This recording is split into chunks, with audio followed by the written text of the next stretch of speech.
अस्सलाम वालेकुम। शराए दस्तूर से मैं हूं अब्दुल क़य्यूम सिद्दीकी और आप हैं AQS के साथ। हमने आपसे वादा किया था कि जो वो 6 जज साहिबान जो इस्लामाबाद हाई कोर्ट के हैं, उन्होंने जो ख़त लिखा है, उसमें डिस्ट्रिक्ट जुडिशरी के हवाले से इंटरफेरेंस बिलख़ुसूस के एक ISI का इंस्पेक्टर है और डिस्ट्रिक्ट जुडिशरी जो है उनको मातहत अदलिया के जजों को बुलाया जाता है और वो इन्फ्लुएंस करते हैं। और फिर बिलख़ुसूस उस ख़त के अंदर अगर में ट्रांसफ़र होने वाले एक डिस्ट्रिक्ट जज की भी ज़िक्र किया गया था। ये तो एक सरसरी सा ज़िक्र था और इस ही पैराग्राफ को देखते हुए हमने इसकी तहकीक का ज़िम्मा जो है बाँधा और इसमें जो हमने तहकीक की है, मेरे साथ आज मेरे दोस्त होंगे, उन्होंने एक छोटी-सी स्टोरी भी की है, लेकिन उसके अंदर वो तमाम तफ़सीलात नहीं हैं। कुछ मेरे पास तफ़सीलात हैं, कुछ उनके पास तफ़सीलात हैं। तो उनके ऊपर गौर करेंगे और देखेंगे कि आखिर वो कौन से जज साहब थे। एक जज साहब जिन्होंने एक FIR दर्ज कराई और उस FIR के अंदर जो चीज़ें हैं वो बड़ी ही खौफनाक किस्म की हैं कि 55 लाख रुपए, $15,000, 10,000 पाउंड, ये कहानी क्या है और ये क्या हुआ, इस पर बात करेंगे। और मेरे साथ होंगे असद मलिक। असद मलिक पहले ही एक धमाका कर चुके हैं कि वो 6 जज साहिबान जो थे उनमें से 3, वो कि उन्होंने नाम नहीं बताया, कि वो पीछे हट रहे हैं अपने इस मौक़िफ़ से। तो आज के इस व्लॉग के अंदर हम खंगालेंगे कि डिस्ट्रिक्ट जुडिशरी के अंदर आखिर ऐसा क्या कुछ हो रहा है। जी, तो एक मरतबा फिर हमारे साथ हैं असद मलिक साहब। असद मलिक साहब, वेलकम टू AQS लाइव। बहुत शुक्रिया कयूम ज़रा सिद्दीकी थोड़ा से साहब। आगे होके बैठ जाएं ताकि माइक जो है जी, जी। आपकी आवाज़ बड़ी अच्छी तरह से सुन सके। जी, बहुत शुक्रिया कयूम सिद्दीकी साहब। असद मलिक साहब, आपकी जो पिछली खबर थी, जो आपने एक बम फोड़ा था, उसने तो बहुत ज़्यादा इर्ताश पैदा किया है। क्या फीडबैक आया? नहीं, मुझे खुद काफ़ी लोगों ने जो है वो आपके तवज्जुह से देखा और हमारे बल्कि एक कोलीग हैं डॉन टीवी के, उन्होंने मुझे फ़ोन किया और वो थोड़ी-सी इसकी इन्फॉर्मेशन जानना चाह रहे थे। तो मुझे उन्होंने बताया कि उनके कोई अंकल हैं यूके में, उन्होंने वो देखा था और उन्हें जो है वो उन्होंने फिर जो हमारे कोलीग थे उमर बरनी, उनको कॉल की और उनसे वो कोई इन्फॉर्मेशन वगैरह जो थी कि वो क्या था, तो उनसे भी मैंने कुछ मालूमात शेयर भी की थी। तो मलिक साहब, जो आज तो आपकी एक स्टोरी भी छपी है और वो एक मखसूस उससे हवाले से छपी है। अच्छा, वो जो 6 जज साहिबान का ख़त है, उसके अंदर ज़िक्र किया गया कि एक डिस्ट्रिक्ट जुडिशरी का जो है वो जज साहब थे, उनके घर के सामने जो है ना वो कोई क्रैकर फटा और फिर उसके बाद जो है वो एक भावल नगर में ट्रांसफ़र का ज़िक्र हुआ। अच्छा, हमने जो तहकीक की, उस तहकीक के मुताबिक वो जो जज साहब हैं जो जिनका ट्रांसफ़र हुआ, उन्होंने बहुत सारे मशहूर ज़माना मर्डर केसेस के ट्रायल किए। नाम उनका अता रब्बानी है। बड़ी अच्छी शोहरत के हैं हामिल और लेकिन फिर उनकी जो ट्रांसफ़र भावलपुर हुई, भावलपुर हुई थी। तो क्योंकि ट्रांसफ़र तो एक ही शख्स की हुई थी, तो वो सामने खुल के आ गया। तो आप ज़रा मुझे ये बताइए कि ये जो डिस्ट्रिक्ट जुडिशरी है, जो हमें पता है कि तमाम हाई कोर्ट्स के अंदर है, ये तमाम 8 के 8 जज हैं इस वक्त इस्लामाबाद हाई कोर्ट के अंदर और वो इंस्पेक्शन मेंबर्स होते हैं। तरीकाकार ये है कि डिस्ट्रिक्ट एंड सेशन जज जो है वो सिविल जजेस वगैरह का जो है वो एक MIT किस्म का बॉस मेंबर होता है, इंस्पेक्शन टीम होता है उसके ऊपर मेंबर इंस्पेक्शन टीम होते हैं, वो और भी डिस्ट्रिक्ट एंड एडिशनल सेशन जज जज जो ही हैं होते हैं। वो होते हैं नहीं, डिप्टी। जो कयूम सिद्दीकी साहब, जो डिस्ट्रिक्ट जुडिशरी है ना, उसके जो इस तरह के मामलात होते हैं उनको रेगुलेट करने का या उनकी शिकायत या उनसे मुतालिक जो मामलात हैं, वो 4 उनके वो फोरम्स होते हैं ना, कि अगर आपको किसी जज को कोई शिकायत है कि मेरे साथ जनाब वो कोई मुझे छेड़ रहा है या मुझे कोई मुदाखलत कर रहा है, काम नहीं करने दे रहा, कोई ISI का ऑपरेटिव है या कोई पुलिस का है या डिस्ट्रिक्ट एडमिनिस्ट्रेशन का है, कोई भी उनको कोई हो या साथी किसी जज का या ऊपर से कोई जज जो है वो बाज़ औक़ात भी कहते हैं, तो उसमें उनके पास 4 वो चीज़ें होती हैं, फोरम होते हैं। एक तो रजिस्ट्रार होता है, रजिस्ट्रार हाई कोर्ट का, किसी भी हाई कोर्ट का जो होता है वो बिल्कुल, रजिस्ट्रार ये होता है, सारी हाई कोर्ट्स के अंदर वो यही भी तरीका कार है। नॉर्मली सेशन जजेस ही होते हैं। फिर उसके बाद जो है वो MIT एक होते हैं, member inspection team. Member inspection team जो है वो भी एक सेशन जज होते हैं और उनको एक इंस्पेक्शन टीम होती है हाई कोर्ट के अंदर, हर हाई कोर्ट में, जिसमें जजेस होते हैं और उनके साथ सेशन जजेस होते हैं कि वो जो ज़िली अदालतों के मामलात हैं वो जो है वो उसको देखते हैं। फिर उसके ऊपर इंस्पेक्शन जजेस होते हैं, इंस्पेक्शन जजेस जो होते हैं वो भी होते हैं। फिर उसके बाद चीफ जस्टिस होते हैं। तो ये जो इशू था ये अता रब्बानी साहब का, ये तो वैसे MIT में भी टेकअप हो सकता था, MIT के पास रजिस्ट्रार के पास भी आ सकता था। और इंस्पेक्शन जज उनके थे जस्टिस तारिक महमूद जहांगीरी, वो इन 6 जजों में से एक जज थे जिनके पास वो आ सकता था, या चूँकि इंस्पेक्शन जज थे ये ख़ुद भी टेकअप कर सकते थे इस मामले को, इनके पास बिल्कुल वही मतलब इख्तियारात। ये जो अता रब्बानी साहब के हवाले से कहा गया है, क्योंकि अब तो हमने, क्योंकि हमारी तहकीक के मुताबिक वहाँ पे वो नाम तो नहीं लिखा, लेकिन भावलपुर की बात की तो उनको जो है वो रिपैट्रिएट किया गया अपने पेरेंट डिपार्टमेंट। अच्छा, एक मैं मज़े की बात बताऊं कि हाँ। वो उनकी बड़ी, हमने भी तारीफ़ भी सुनी और लेटर में भी बड़ी उनकी तारीफ़ लिखी गई और ये, लेकिन अब मुझे बड़ी हैरानगी है कि वो यहाँ से जब गए हैं लाहौर हाई कोर्ट, तो जितनी उनकी शोहरत थी या जिस तरह से उनको था, तो उनको तो वहाँ पे रजिस्ट्रार लगा देना चाहिए था लाहौर हाई कोर्ट में। सुना 3 ट्रांसफर्स हुई हैं उनकी। उनकी को 3 ट्रांसफ़र हुई हैं को 3 महीने में। उनको लाहौर से पहले उन्होंने भेजा भावलपुर, फिर भावलपुर से उनको भेज दिया चकवाल। तो अब ये 3 जगहों पे जो है वो, पहले तो लाहौर भिजवाया उनको, लाहौर गए वो, उधर वहाँ पे उन्होंने वहाँ पे रहे, वहां से फिर भावलपुर फिर वहाँ भिजवाया, पे भावलपुर पोस्टिंग हुई, भावलपुर से फिर थोड़े ही अरसे के बाद उनकी पोस्टिंग चकवाल हुई। चकवाल हो गई। हाँ। तो ये एक अच्छी बात नहीं होती किसी सेशन अच्छा, जज ये के लिए। जो अता रब्बानी साहब हैं, जो इनके क्रेडिट के ऊपर मुकदमात हैं, बड़े जो मशहूर हुए जो इस्लामाबाद के हवाले से, एक तो वो नूर मुकद्दम का जी मुकदमा जी, था, नूर मुकद्दम का था, उस्मान और मिर्ज़ा का था। उस्मान मिर्ज़ा, वो याद होगा आपको कि एक खातून की जो है वो वीडियो बना के और फिर उसमें वो किया जोड़े गया को था, ब्लैकमेल किया जोड़े था को ब्लैकमेल T11 के किया था फ्लैट में। खातून, बिल्कुल, और उसमें उन्होंने इसको लाइफ इम्प्रिजनमेंट दी। और नूर मुकद्दम वाले केस के अंदर जो है वो भी शवाहिद और उसके ऊपर उनको एक और मुकदमा भी था, उसका मेरा ख्याल, क्योंकि वो मामला सब जुडिस है हाई कोर्ट के अंदर, मेरा ख्याल हम उसका जिक्र ना करें, लेकिन वो मुकदमा बहुत अहम है वो और एक नहीं, मर्डर देखें केस है, मेरे वो भी ख्याल में, बड़ा देखें मशहूर। वो उनका तो चूँकि इन्होंने तो फैसला दिया हुआ है ना, हम तो उस फैसले के अगर ऊपर आप बात करें तो वो जो पहले जो उनके फैसले थे, अगर मैं एक कंपैरिजन आपको बताऊं कि इनका जो स्टाइल था काम करने का, उस्मान मिर्ज़ा वाला जो केस था, वो जो E11 के फ्लैट में जो, तो वो इन्होंने बड़ा उसके ऊपर वर्किंग की। और ये अता रब्बानी साहब जो थे, ये क्रिमिनल जो थे स्टाइल जो मामलात, इसमें ये इनकी एक्सपर्टी भी थी। इनके पास जो जना के केसेस थे ना, उनके एक स्पेशल जज डेजिग्नेट अंडर दी जो वो लॉ था, उसके तहत जो इनको चार्ज दिया गया था। रेप केसेस जो हैं वो सारे जो उसके मुकदमात थे वो भी ये देखते थे जब ये एडिशनल सेशन जज थे। फिर जब और उसमें भी इनकी डिस्पोजल बड़ा ठीक था। उस्मान मिर्ज़ा वाले केस में इन्होंने बड़ा जो है वो ये लाइमलाइट में आए थे उस वक्त, क्योंकि डिस्ट्रिक्ट जुडिशरी में तकरीबन 50-60 जजेस हैं इस्लामाबाद के, लेकिन ये लाइमलाइट में आए थे। 13 सेशन जज हैं, जी। ईस्ट और वेस्ट दोनों में सिविल जजेस भी मिला के मैं मिला आपको के, बता रहा हूँ, तो फिर टोटल स्पेशल जो कोर्ट्स है। भी हैं यहाँ पे। हाँ।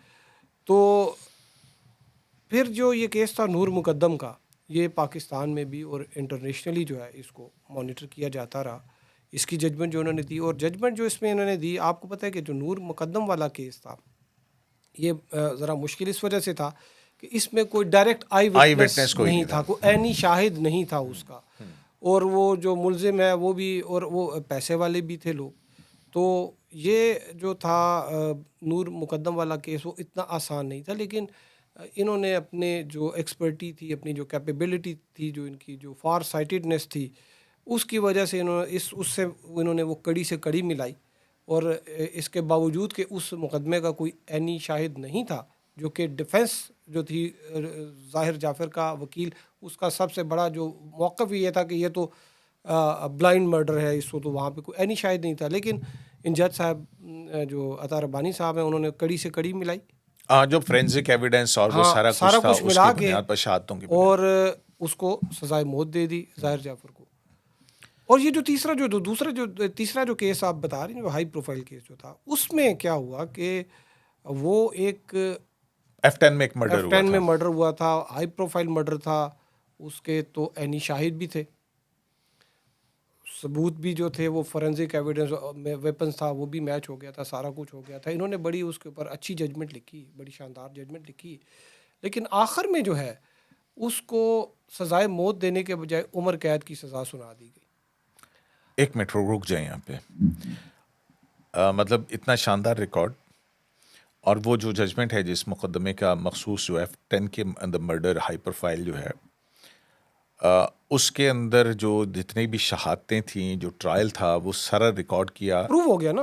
प्रूव हो गया कि वो एक मर्डर है। जी जी और तमाम शवाहिद जो हैं वो खुद बजाते खुद इन्होंने रिकॉर्ड किए। जी, बिल्कुल इन्होंने की। जिन शवाहिद को रिकॉर्ड किया गया उनकी बुनियाद पर वो डेथ सेंटेंस बनती थी, डेथ सेंटेंस देखिए ना, एक आप लेकिन लाइफ इम्प्रिजनमेंट कर दी गई। ऐसा क्यों? लाइफ इम्प्रिजनमेंट देखें, ये जो ट्रायल कोर्ट है ना, हाँ, वो तो पूरी सज़ा देती है। अभी तो उसको 2 बार सजाए मौत होनी थी, वो उसको बचत तो ये हो गई कि वो उसके ऊपर जो एंटी टेररिज्म एक्ट के तहत जो है मुकदमा दर्ज हुआ था, वो बाबर सत्तार साहब ने वो उसके ऊपर से इंसदाद दहशत गर्दी की, जस्टिस बाबर सत्तार ने वो क्लास ख़त्म कर दी। उन्होंने कहा कि ये कोई दहशत गर्दी का केस नहीं है, ये आम केस है। तो वो आसिफ खोसा साहब की जजमेंट की रोशनी वो के उन्होंने अंदर कहा जी कि ये कोई दहशत गर्दी का मुकदमा नहीं है, ये कोई आम मुकदमा है। हाई कोर्ट में जो वकीलों ने ईंटें शींटें मारी थी उनके ऊपर दहशत गर्दी के मुकदमे अभी भी चल रहे हैं। अच्छा, इसके अंदर जो है ये आपका पॉइंट आ गया कि शवाहिद की बुनियाद पर डेथ सेंटेंस बनती थी, लेकिन उम्र कैद में तब्दील कर दी गई। कन्वर्ट कर दी गई। मतलब इसका फायदा तो फिर ऊपर जाके एक्यूज को होना ही था, क्योंकि वो उम्र कैद टूट जानी थी। नहीं, उम्र कैद अगर ना भी उड़ती ना, उसने कौन सा इलेक्शन लड़ना था? मुलजिम ने, राजा अरशद ने, उसने कौन सा इलेक्शन लड़ना था? वो तो अच्छा राजा अरशद, एक मिनट, मुझे अब आप आपने नाम लिया है तो मुझे एक और चीज़ याद आ गई। आई एम सॉरी, मैं आपको टोक रहा हूँ, लेकिन हमारे व्यूअर्स भी इस पर करते हैं, लेकिन कड़ी से कड़ी मिलाना असल में मकसद होता है। राजा अरशद मुझे याद पड़ता है अफगान बॉर्डर से गिरफ्तार हुआ था। अच्छा, ये भी किस तरह से हुआ था मैं आपको बताऊं। उस वक्त इंसदाद दहशत गर्दी की अदालत के जज थे कौसर अब्बास ज़ैदी, और मैं उसी तरफ आ रहा था क्योंकि उसकी जमानत हो गई थी। उन्होंने बड़े उनको हाई कोर्ट में MIT लगाया गया था, मेंबर इंस्पेक्शन टीम, एक बड़ी सीनियर पोजीशन दी गई थी। उन्होंने आते आते कौसर अली जैदी साहब को, कौसर अब्बास ज़ैदी से, हाँ, कौसर उन्होंने अब्बास साहब। आते आते एक दिन अचानक ये केस की फाइल मंगाई और इसको ज़मानत पे रिहा कर दिया। उसके ऊपर तो उसके ऊपर फिर उसकी वालदा ने कोई खत लिखा चीफ जस्टिस को, और उन्होंने रिहा करने के बाद उसको छोड़ भी दिया, और वो चुप करके निकल रहा था, अफ़गानिस्तान के रास्ते बाहर जा रहा था। उसको बॉर्डर से गिरफ़्तार किया, बॉर्डर से गिरफ़्तार करके जो है उसको वापस लेके आए। और ये सुना है कि इस जमानत के केस के अंदर वो तो उसकी भी बड़ी जो हमारे जो ना, तो वो कोई डिस्ट्रिक्ट जुडिशरी के अंदर जो कौसर मुख्तलिफ अब्बासी, लोग हैं, अगर आप जाएं वहाँ पे तो बड़ी चेमगाइयाँ होती हैं कि किस तरह से जमानत हो गई। देखें सदीकी साहब, वो उनकी फूफी का बेटा तो नहीं था कि वो उनको जो है उनकी पोस्टिंग भी हो गई थी, लेकिन फिर भी जाते जाते उन्होंने कहा नहीं, ये फ़ाइल मंगाएं, मैं इसको क्लियर।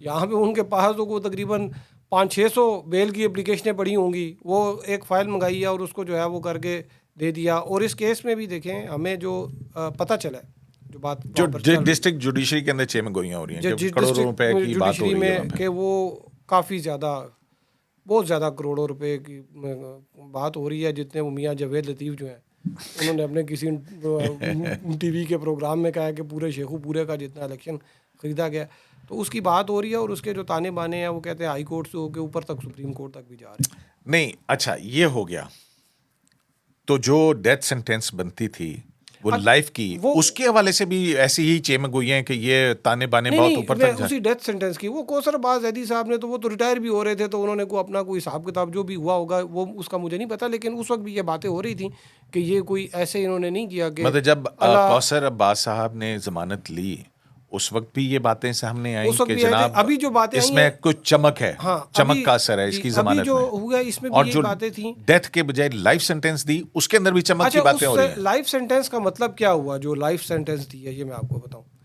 कि लाइफ सेंटेंस का मतलब ये हुआ कि जो कॉन्विक्ट है उसने इलेक्शन तो लड़ना नहीं है, उसने तो यही है ना कि वो बाहर आ जाए, वो अपना फिर अपना कर रहे हैं। हालांकि जेल में भी उनका बड़ा ठीक सिस्टम चल रहा है, तो उन्होंने वहाँ से जब लाइफ सेंटेंस हो गई तो इसका मतलब ये था कि वो उसने मेरे ख्याल में कुछ 6-7 साल तो हो गए, 8 साल 6-7 साल से ये तो ये केस चल रहा है।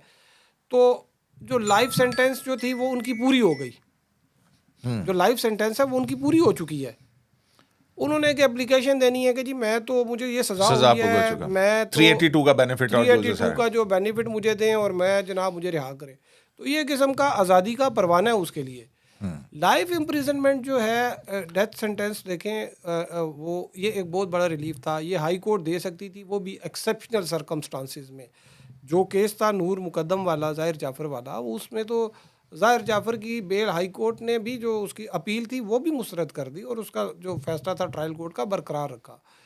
ज़्यादातर ये होता है कि जो मर्डर केसेस में ट्रायल कोर्ट का फैसला सुप्रीम कोर्ट में ही कहीं जाके थोड़ा बहुत वो होता है कि वो टूटता है। और वो भी देखें बहुत से ऐसे केसेस, वो भी शवाहिद को देखते हुए, शवाहिद वो भी आपने देखा बहुत से ऐसे केसेस हैं तो जब सुप्रीम कोर्ट में फैसला जो है वो पता लगता है कि वो मुलजिम जो है वो 14 साल तक, यहाँ पे तो ये भी हुआ हो चुका होता है। यहाँ बिल्कुल वो भावलपुर वाले 2 भाई से जो उनसे पता लगा कि अपील में उन्होंने, सुप्रीम कोर्ट ने बरी किया, पता लगा कि उनको तो फांसी भी दे दी गई। अच्छा, तो इस केस के हवाले से चमक की क्या बातें हो रही?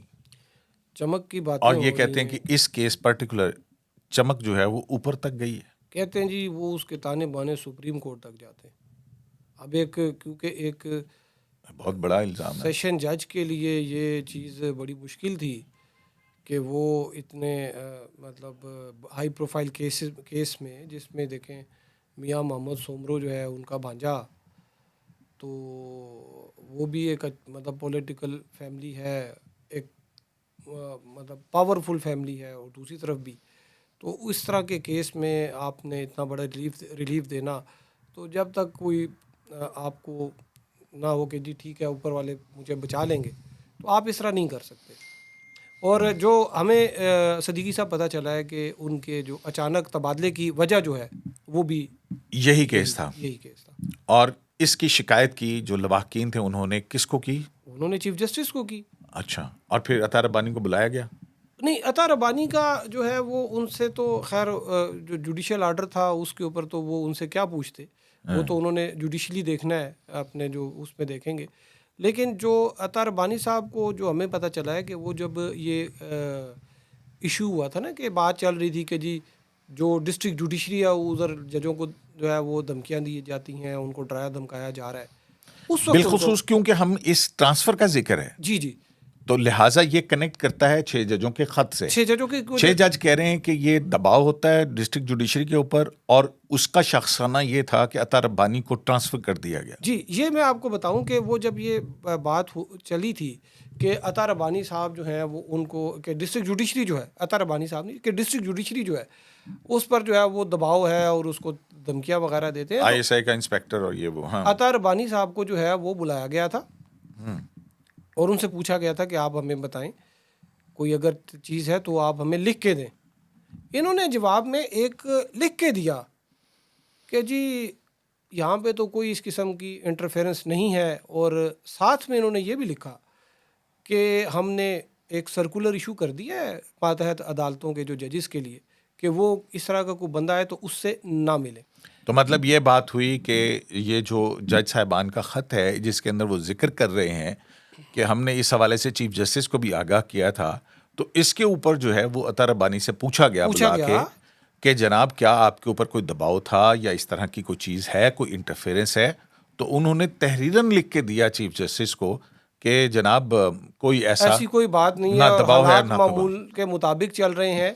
और ये जो है वो जब आप देखिए कि अब एक सेशन जज है वो चीफ जस्टिस को कह रहा है कि कोई मुदाखलत नहीं हो रही, तो अब चीफ जस्टिस क्या कोई ज़बरदस्ती करे कि वो कहे नहीं यार आप मुझे दोबारा लिख के देंगे। खैर उन्होंने उसको उस पर ये मामला जो है ये बात ख़त्म हो गई थी। और ये मई 2023 के अंदर ये ही मई इनको बुलाया 2023 के, हाँ बिल्कुल, ये मई ये उसी वक्त के एजेंसियों की मुदाखलत के इल्ज़ाम पर जब उन्हें बुलाया गया तो बिल्कुल अता रब्बानी साहब ने और नासिर जावेद साहब भी थे एक, उनको भी बुलाया गया था। नासिर जावेद साहब नहीं, ताहिर साहब थे, उनको बुलाया गया था। ताहिर खान साहब जो थे वो भी सेशन जज थे, उनको अच्छा, बुलाया फिर गया था। रब्बानी साहब के बाद आजम खान भी एक सेशन जज आ गए थे उसके वो बाद तो जब अभी उनका अभी ट्रांसफर हुआ। अभी आजम खान, अभी वो तो अभी भी हैं आजम हाँ। खान, और जो एक दूसरे जज हैं शाहरुख अर्जुमंद, दरमियान में नासिर जावेद राना साहब भी है। लेकिन उस वक्त जो रब्बानी साहब के साथ एक दूसरे जज थे जिनको भी हटाया गया था, और उस पर भी जो है वो कहा गया कि जी उनको क्यों हटाया गया। चलें, वो अब ये पे बात हो गई हमारी तय कि जो आपके और मेरे ज़राए इस बात की तस्दीक कर रहे हैं कि अता रब्बानी साहब जो हैं, वो जो मर्डर केस है मशहूर ज़माना, जहाँ पर डेथ सेंटेंस बनती थी, उम्र कैद की सज़ा दी गई और उसके ऊपर कोई शिकायत गई, जिस शिकायत के पद से मंज़र इनका ट्रांसफ़र जो है वो किया गया। क्योंकि ये लाहौर हाई कोर्ट के मुलाजिम थे तो कोई punitive action Islamabad high court नहीं ले सकती थी, तो लिहाजा कानून के मुताबिक उनको सिर्फ रिपैट्रिएट अपने पेरेंट डिपार्टमेंट किया जा सकता था, जिसके बाद उनको लाहौर भिजवा दिया गया और वो लाहौर से फिर उनकी ट्रांसफ़र भावलपुर हुई और फिर भावलपुर से जो है वो चकवाल में अब ट्रांसफ़र हो गए। तो एक तो ये बात आ गई कि ये कड़ी इस तरह से है। और अभी अभी आपको नहीं मैं छोड़ूंगा, जज ताहिर महमूद खान साहब जो उन्होंने एक FIR दर्ज करवाई थी, उनके घर कोई चोरी हुई थी। आपने भी जिक्र किया अपनी आज की स्टोरी के अंदर उसका। वो FIR क्या थी और कितनी रकम उनके घर से चोरी हुई, उसकी क्या डिटेल्स हैं? जी कोई फॉरेन करेंसी थी, 15,000 को डॉलर थे, फिर को 5-7 हज़ार को पाउंड थे, और 10,000 पाउंड 10,000 पाउंड थे, फिर 55 लाख रुपया कैश था, सोना वगैरह को 1.5 करोड़ तक का तकरीबन था, उनके घर के अंदर घर से, के अंदर पड़े हुए थे। और ये FIR है। FIR वो खुद उन्होंने कराई हाँ। कि भाई मेरे घर में ये पैसे पड़े तो हुए थे। उसकी क्या जस्टिफिकेशन दी थी उन्होंने? वो कहते थे कि जी कि कोई बच्चे की किसी उनके जो है वो शादी थी, तो वो उस वजह से पैसे उन्होंने ये अपने पास रखे हुए थे। लेकिन और कोई उसमें आबाई जमीन वगैरह फरोख्त की थी, क्या थी यार? वो कोई प्रॉपर्टी फरोख्त की होगी? प्रॉपर्टी वगैरह फ़रोख्त की कोई, तो वो खैर उनके पास को पैसे इतने थे, वो फॉरेन करेंसी भी थी और इतने पैसे पड़े हुए थे उस पे। वैसे तो मेरे ख्याल में कोई इंक्वायरी होनी चाहिए थी, लेकिन नहीं हुई थी। लेकिन जो फिर बाद में उनके जो है बड़े उनकी बड़ी खुशकिस्मती है कि ये इस्लामाबाद के बहुत ही महदूद से अफराद में से हैं। यहाँ पे तो किसी का मोबाइल चोरी हो जाए तो हालांकि वो ट्रैकर लगा होता है, वो मिलता नहीं है। गाड़ी चोरी हो जाए, ट्रैकर लगा होता है, मिलता नहीं है। इनके पैसे जो हैं उन पे कोई ट्रैकिंग डिवाइस भी नहीं थी, वो भी सारे मिल गए वापस। अच्छा, सारे वापस पैसे मिल वापस गए। मिल गए। ग्रेट। हाँ बड़े खुशकिस्मत आदमी। बड़े खुशकिस्मत आदमी। अच्छा, एक ये इल्ज़ाम भी लगाया जाता है कि जी वो रातों को ट्रायल हुआ। अच्छा, अभी आपने जो मुझे हायरार्की बताई है कि इंस्पेक्शन जजेस होते हैं, ये 8 जो हाई कोर्ट के जज हैं वो किसी न किसी जज के इंस्पेक्शन जज भी होते हैं। तो अब ये जो 3 बड़े अहम केसेस हैं, जिनमें एक तो वो इद्दत वाला है केस, एक साइफर वाला केस है और एक तोशाखाना वाला केस है। क्या आप मुझे बताएंगे ये जो एक तो जज बशीर ने मेरा ख्याल सजा दी थी उनको, जज बशीर ने दी थी, जज अबुल असनाद मोहम्मद जुल्करनैन ने दी थी, और एक सीनियर सिविल, ये दोनों सेशन जजेस थे और 2 स्पेशल कोर्ट्स में थे। फिर एक सीनियर सिविल जज थे कुदरतुल्लाह, उनके पास ट्रायल चल रहा था इद्दत वाला। लेट नाइट तक जो है वो अडयाला जेल में जो है वो उसकी हेयरिंग चलती रहती थी। तो मैं खुद जाता था वहाँ पे और काफ़ी तेज़ रफ्तारी से तो जो एक ये है कि जनाब इस तरह से शायद बड़े किसी दबाव के तहत ये कहा जा रहा था कि ये दबाव के तहत इस तरह से जज रातों बशीर को हो के रहा है। हवाले से तो इमरान खान जो है उन्होंने भी कहा जी उनकी कनपट्टी पे बंदूक रख के जो है वो मुझे सज़ा दिलवाई दी गई, मेरी बीवी को सज़ा दिलवाई गई। तो वो लगता भी था कि जब देखें ना, जज बशीर जो हैं वो इतने ज़बरदस्त जज हैं कि वो इस्लामाबाद में 12-14 साल जो हैं वो उन्होंने इस्लामाबाद में अपनी तकरीबन 1/3 वो सर्विस नवाज उन्होंने शरीफ को केस को भी नवाज शरीफ के केस में उन्होंने आसिफ जरदारी जो हैं उनको, जब आसिफ जरदारी के इस्टेब्लिशमेंट के साथ मामला ठीक हो गए थे, उस वक्त आसिफ जरदारी को उन्होंने 5 केसेस में बरी कर दिया।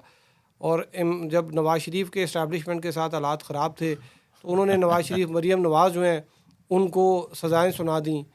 फिर अब इमरान खान के जो हैं, तो वो जज बशीर का भी एक ट्रैक रिकॉर्ड है ना, है। वो इतने मासूम आदमी तो वो भी नहीं थे, अब तो रिटायर तो हो इनके चुके हैं। इंस्पेक्शन जज हाई कोर्ट में कौन थे? चले मैं ये इनके पूछता हूँ कि भाई अगर ऐसी बातें थी तो इन्होंने अपने इंस्पेक्शन जज को कहा या इंस्पेक्शन जज ने इनसे पूछा कि ये क्या कर रहे हो रात को, तुम अदालतें कर रहे हो? देखिए कयूम सिद्दीकी साहब के जो जज बशीर साहब हैं और जज अबुल असनाद मोहम्मद जुल्करनैन, ये 2 स्पेशल अलग अलग स्पेशल कोर्ट्स थी।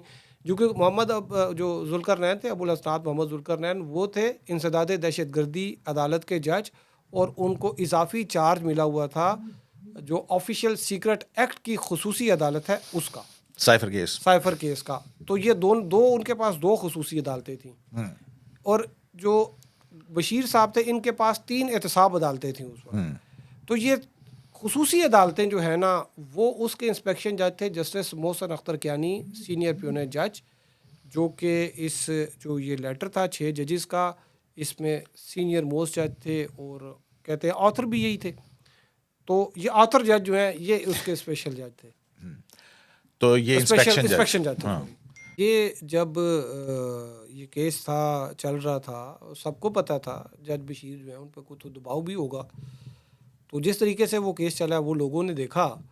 तो इंस्पेक्शन जज का तो काम ही ये होता है कि आपने वॉच करना है। इंस्पेक्शन का क्या मतलब होता है कि आपने देखना है, ओवरसाइट रखनी है आपके जो डोमेन में जो आपकी चीज़ें हैं उसमें। तो हो सकता है कि जज बशीर ने इनको जो है वो कोई लेटर लिखा हो कि जनाब जज साहब, इंस्पेक्शन जज साहब, मैं बड़ी मुश्किल में हूँ। हो सकता है जज अबुल असनाद ने भी लिखा हो कि जज साहब मैं बड़ी मुश्किल में हूँ, मैं दबाव में हूँ, तो मेरे साथ बड़ी ज़्यादती हो रही है, ज़बरदस्ती मेरे से फ़ैसले कराए जा रहे हैं, रातों को जनाब उठ के मुझे जो है वो अदालत में, क्योंकि ज़ाहिर बात है उन्होंने इंस्पेक्शन जज को ही लिखना था ना, या रजिस्ट्रार को लिखना था। MIT तो उनका डोमेन, MIT तो डिस्ट्रिक्ट जुडिशरी को करती है। तो रजिस्ट्रार का भी उनका इतना नहीं था कि क्योंकि वो खुसूसी अदालतें थी, फेडरल गवर्नमेंट की जो है वो वहाँ पर अपॉइंटमेंट करती है। इंस्पेक्शन जज हाई कोर्ट के होते हैं।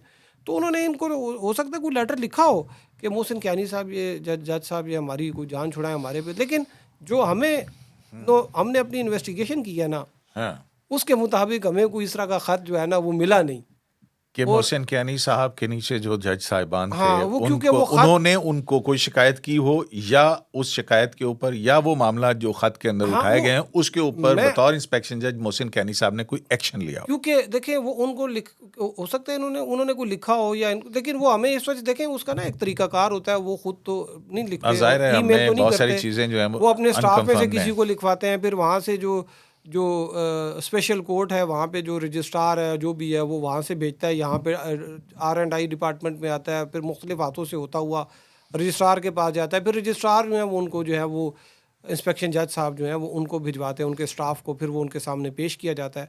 तो ये जितने भी जो हमने कुछ चीज़ जहाँ पे वो आ सकता था उधर से पूछा था, तो हमें पता लगा कि इस तरह का कोई लेटर नहीं आया।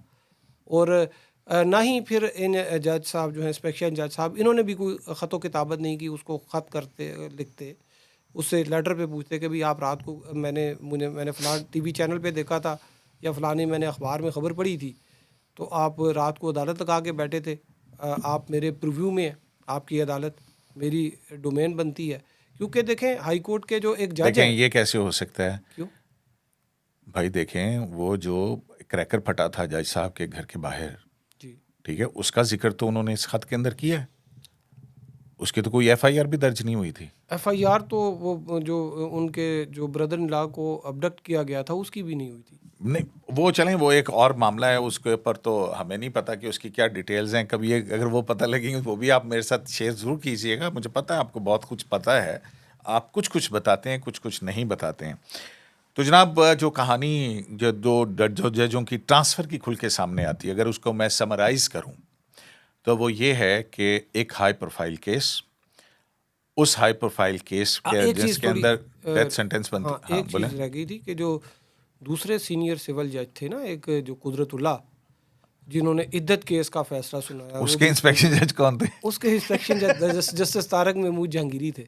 अच्छा, बड़े अच्छे आदमी हैं, बड़े नफीस आदमी हैं, जज बहुत अच्छे जज हैं। इद्दत के केस से क्या मतलब शिकायत है? नहीं, इद्दत का केस भी वो रात को बैठे रहते। अच्छा, लेट नाइट हुआ, लेट नाइट बैठते, बड़ी जल्दी कंक्लूड हुआ ना।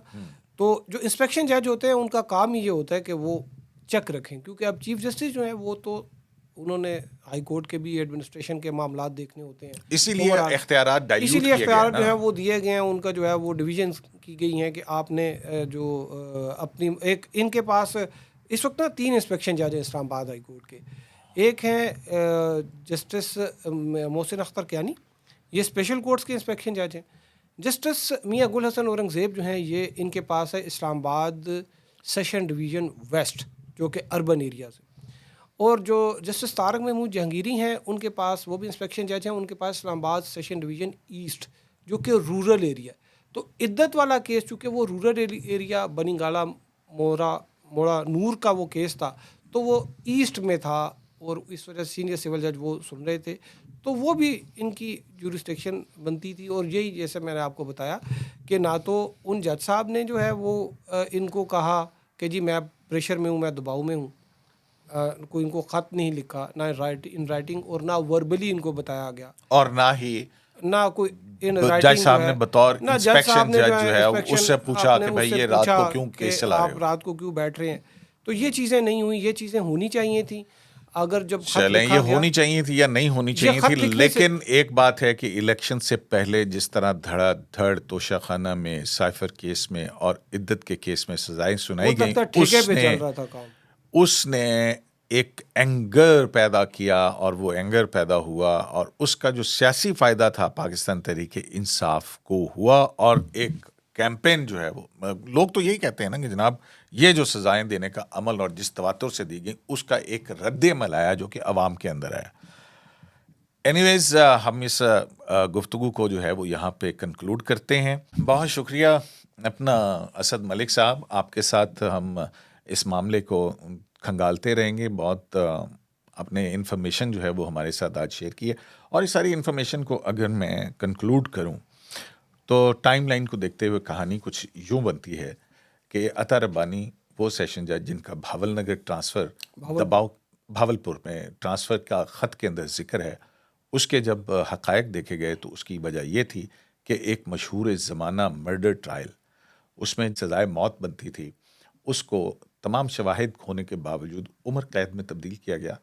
उस शिकायत के ऊपर एक उनके खिलाफ कार्रवाई हुई और उस कार्रवाई पर उनका ट्रांसफ़र किया गया क्योंकि पेरेंट डिपार्टमेंट उनका लाहौर हाई कोर्ट था, इसलिए वहाँ पर जो है वो उनके खिलाफ कोई एक्शन नहीं हो सकता था, मासवाए कि उनको रिपैट्रिएट कर दिया जाए।